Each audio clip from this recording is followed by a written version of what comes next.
makausap po natin si Senadora Risa Ontiveros para po makapagbigay tayo o makapagtanong tayo ng updates doon sa mga nangyari kanina. At least diretso sa kanya.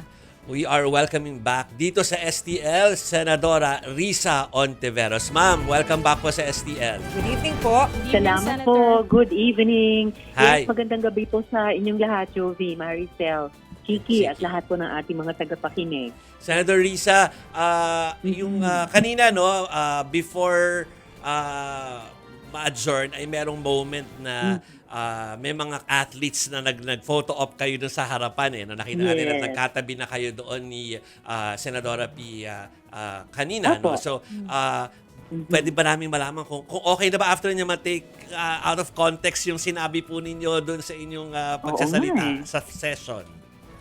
Well, after we adjourned, nagkaroon kami ng focus para simulang paghandaan yung preparatory actions para sa impeachment trial. And nagkataong magkakatabi-tabi kaming lahat ulit.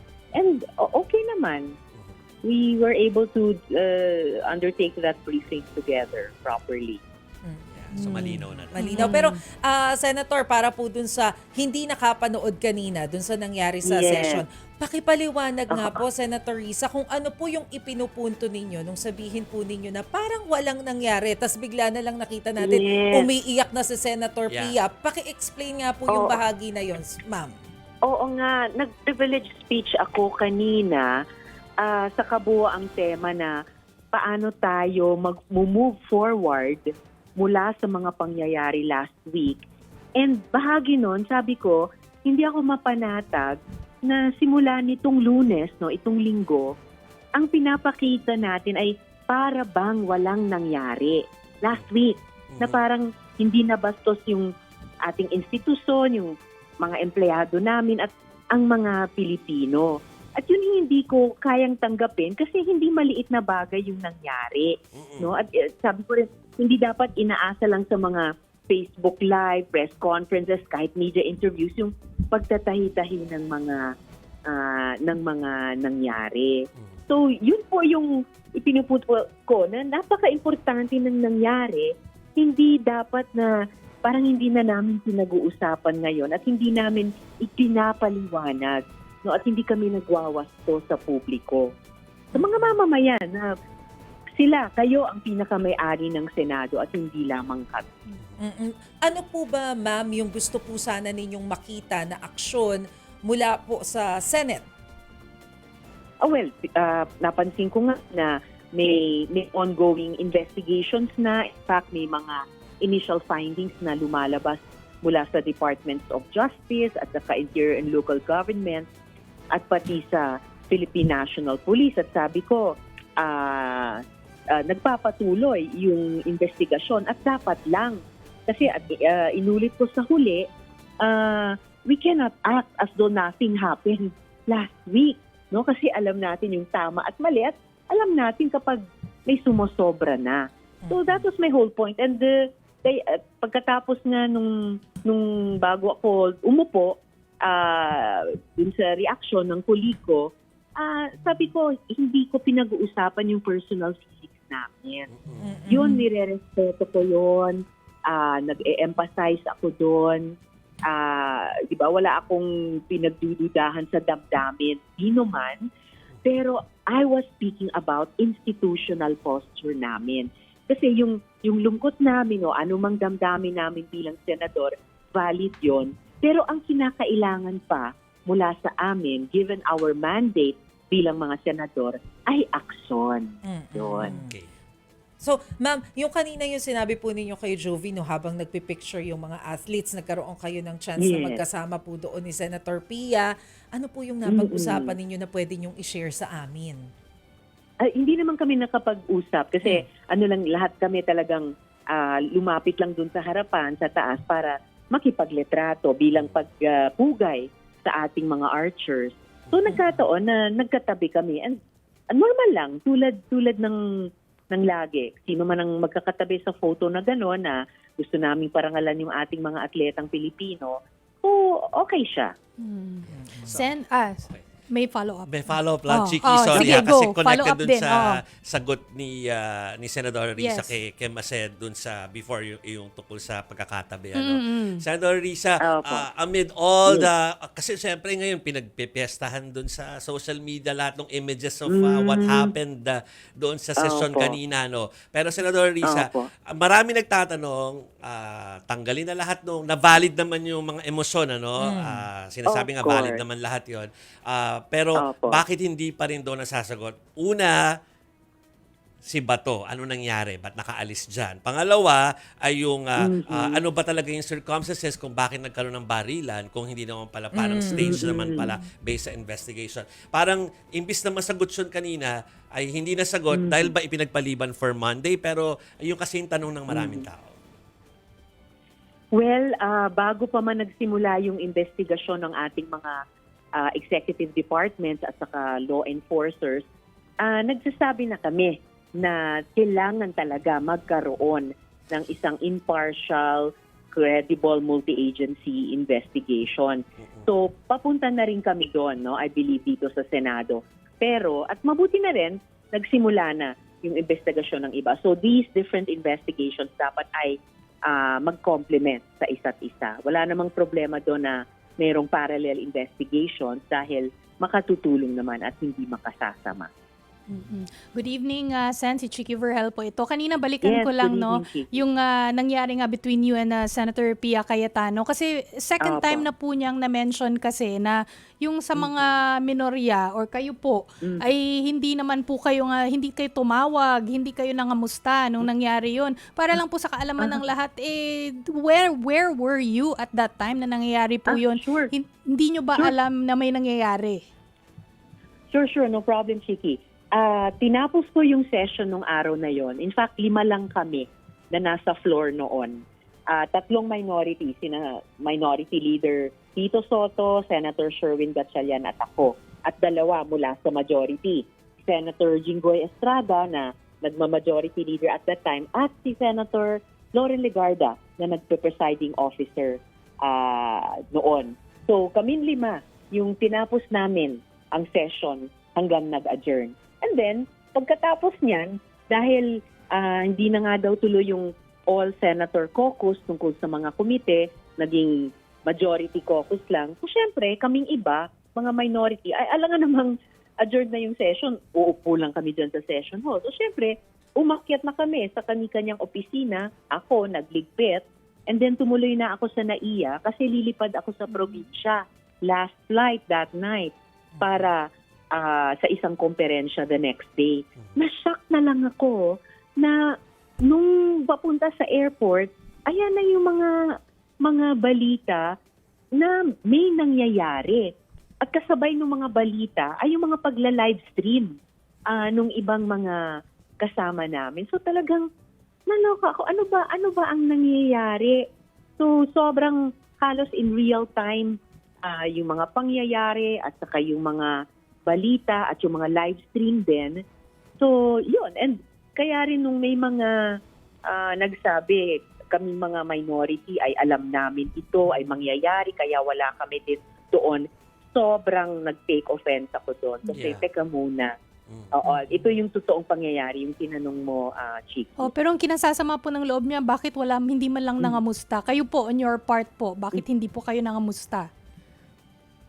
Because ang weird na ng mga pangyayari, the way they were coming out sa balita at saka pati sa pagla-live stream. So kaagad natuon na yung pag-iisip namin dun sa, oh my God, kailangan investigahan ano ba yung totoong nangyayari dito. Kasi parang hindi nag-square, alam nyo yon, hindi nagtatali yung iba't ibang mga detalye as they were unfolding saka as they were being reported. Both sa mga magigiting na Senate reporters namin dito, kaya nag-file po ako ng Senate Resolution number 400 para parangalan sila at yung mga lumalabas sa mga live stream. Sabi nga ni Senadora Risa, siya'y naloka. Oo, naloka. Naloka. Yeah, kasi never. Yeah. Kami rin. Kasi never nangyari yung ganito. Yeah, Yes, I'm yes. so sorry about that. Never na may nangyaring ganito dati dahil mayroong sa isa pang konteksto sa mga events of last week, may mga at least 3 mga sitting senator na naging subject ng warrant dati na hindi ganito ang naging kaganapan. Maayos na inayos ng Senate leadership at those times yung proseso. At silang tatlo din mismo ay humarap ng dignified at mapayapa dun sa mga authorities at sa mga warrant na iyon. So hindi nag-degenerate sa katulad nung nakita natin nung nakaraang linggo. Sabi niyo rin po doon sa sagot niyo kay Chicken, medyo na-offend kayo sa ilang parte. Hindi ba offensive din? Tanong din ng mga tao na nanonood kanina. Hindi ba nakaka-offend na na-raise na naman ito kanina?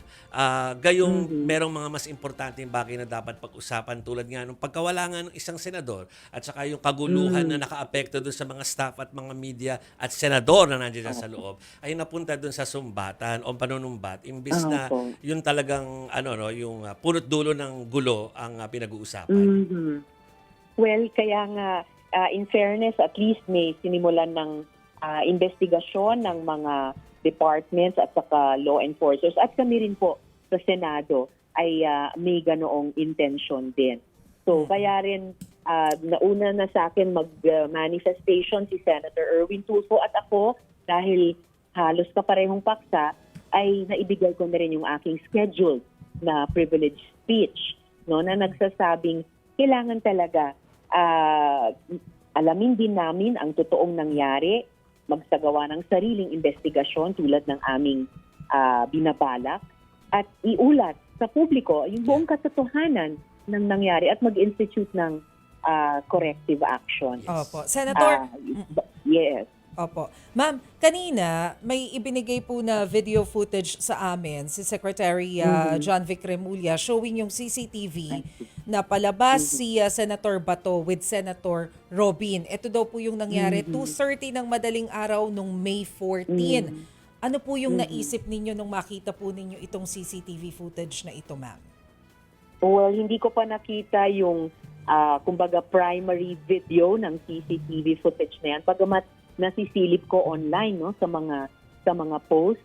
So, I think it will be an important part nung investigasyon sa lahat ng kaganapan nung nakaraang linggo. Ang kasama na po yung usapin ng paano lumabas sa building namin si Senator De La Rosa samantalang nasa protective custody siya di umano dito. At lalo na in the light of yung mga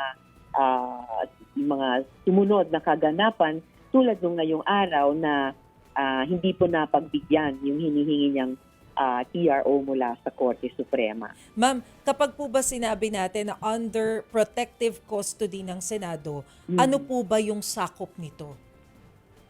Well, actually, funny that you should ask that dahil meron na pong mga dating Senate Presidents, sina Senator Frank Trilon, Senator Coco Pimentel, na nagpaalala sa ating lahat na there's actually no such thing daw as a protective custody sa ganitong konteksto. So, kumbaga nadadagdagan yung kailangang ipaliwanag bakit nagkaroon ng ganyang sinasabing protective custody at lalo na bakit kahit mayroong sinasabing protective custody ay nakaalis nga yung taong subject ng di umanong protective custody na iyon.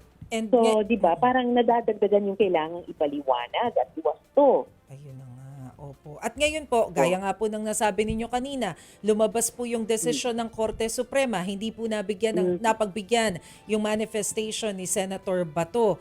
In effect, sinasabi po ba nito na valid yung warrant of arrest? And kung yun nga po yung kahulugan nito, paano tayo mag-move forward? Paano natin i-deal ito?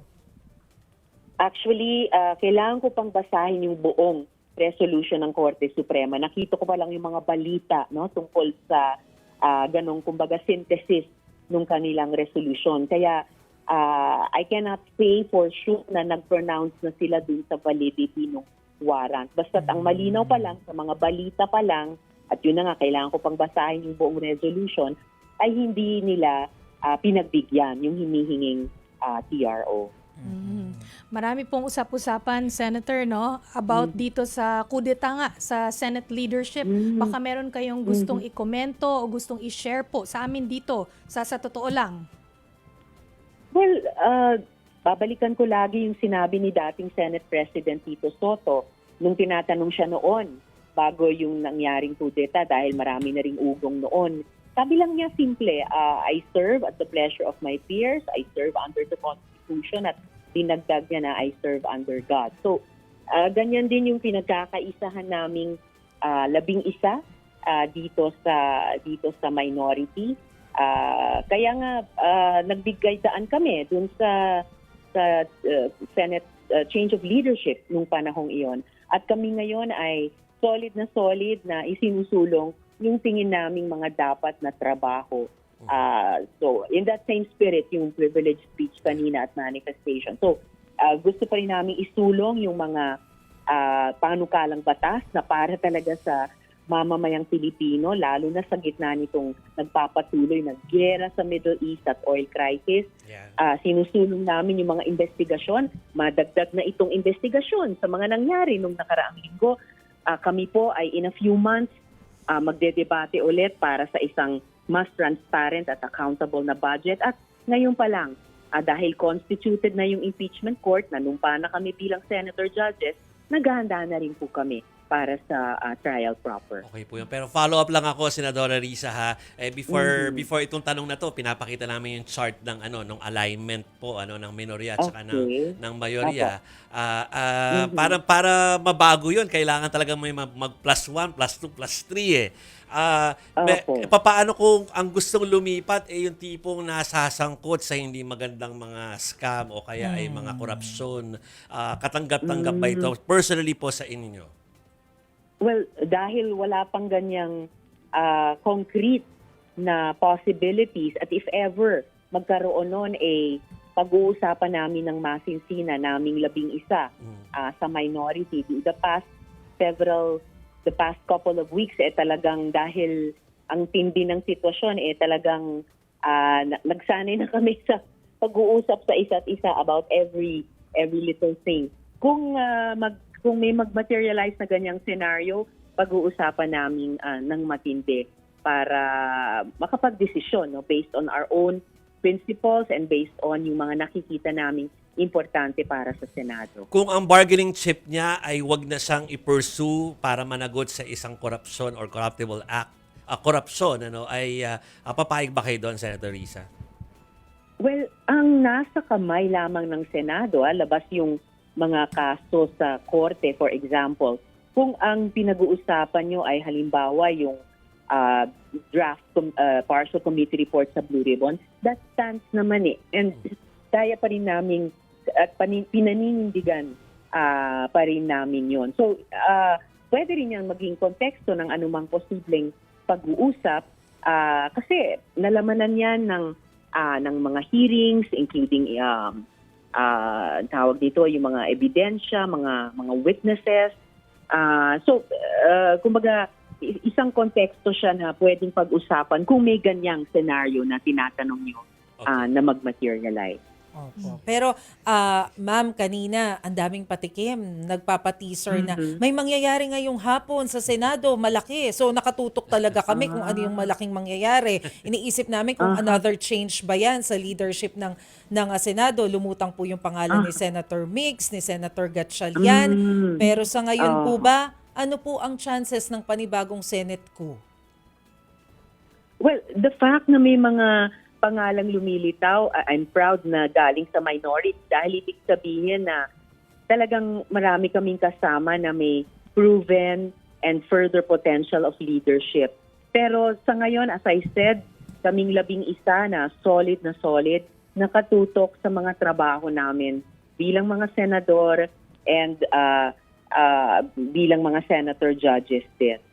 So, yun pa lang, ang dami na kumbaga nasa plato namin. And dun po kami nakatutok sa ngayon. Opo. Kanina po, ma'am, ay nag-caucus kayo, sabi niyo, for preparations for the impeachment trial. Meron na po ba kayong timeline para dito? Like, when po magsimula? Kasi as I understand, nag-send out na po ng summons. Tama po ba? Opo. Tama po yun. So, intayin na lang po yung Office of the Senate Secretary General na mag-inform tungkol sa pinag-uusapang timeline.